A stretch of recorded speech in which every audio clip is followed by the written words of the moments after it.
Part 3 of Chord Theory lesson series.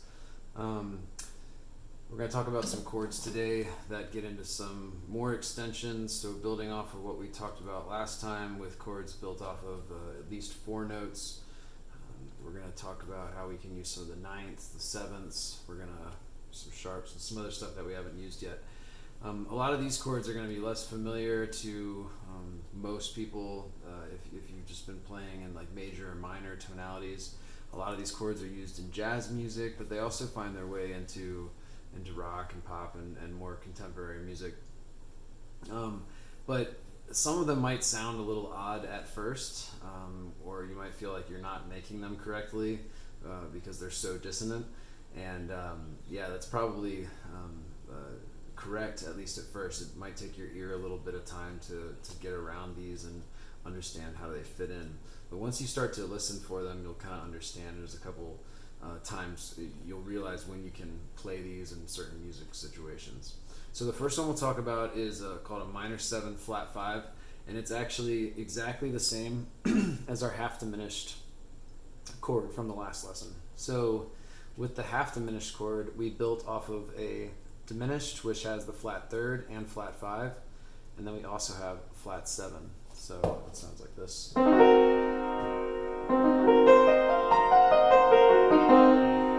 It's a really pretty melancholy sound.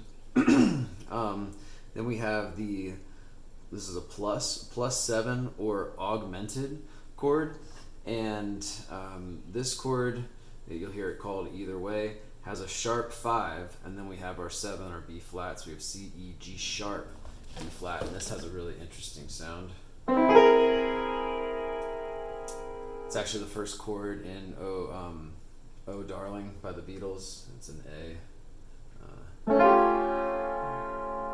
Maybe it's an E.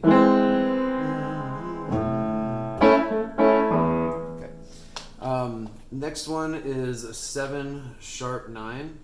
So we start with our 7 chord, and so once you are comfortable with the dominant 7, you see C7 on there, and now you have C7 sharp 9. We know that we're going to add the sharp 9, so we have to work down here. The 9 is a D. Okay, so D is going to be our note that we're going to need to add, and we're sharpening it, so we have a D sharp.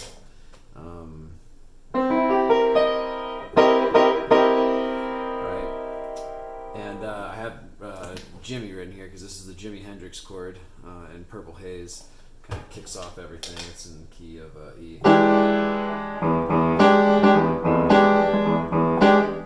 Right, I think that was more like Foxy Lady, but rhythm. But that's the chord at least.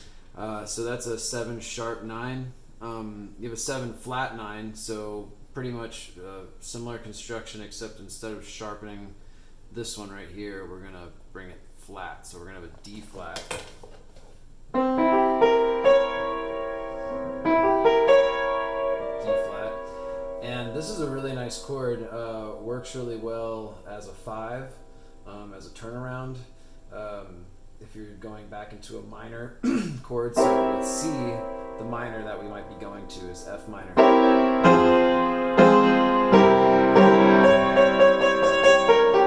See, that's actually a diminished chord kind of stacked on top of a C. That's another nice way to think of this. So you can drop the C in the bass and run up that fully diminished chord. And that's a really nice sound, pretty dramatic kind of effect. So we probably should have talked about the ninth before we jumped down there in this, to explain sort of this, but the 6th and the 13th are similar in that we're going to use the 6th note, which is an A, and then there's a 13th. So there is technically a difference between the two, and the 6th is going to just have an A added to it. It's not going to have the 7th in here. So really, if I wanted to do this and be consistent, I might write something like that on there. Okay, and that shows me that if I want to have a 6th, I'm not going to have the 7th in here, I'm just going to have an A. But the 13th, what that implies is to also play this B flat. If this was a major 13th, just like a major 7th, it's going to imply the B natural. So let me show you those two. This is the dominant 13th, is going to be like this. Alright,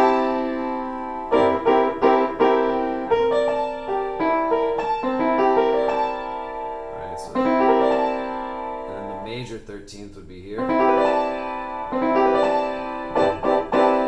That's a really nice sound. And I remember, all these are in root position, so you usually wouldn't play this kind of chord like this. You might play a 13th.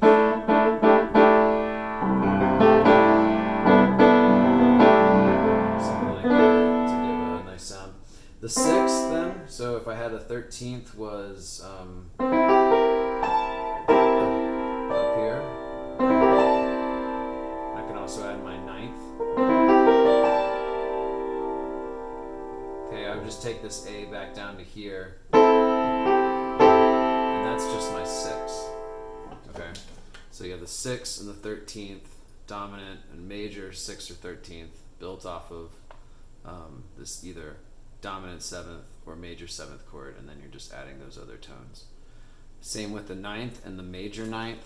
Those are a little more commonly used. That'd be a major 9th because I'm using the B natural. If I move to here, that's a dominant 9th. And I actually have a minor 9th too. It's a really nice chord.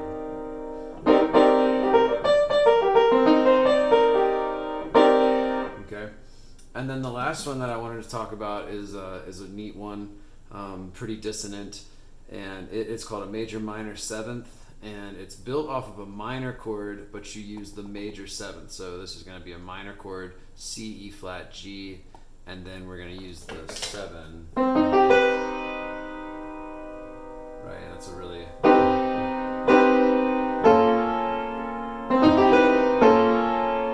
interesting sound, but it sounds nice to kind of end a song. Kind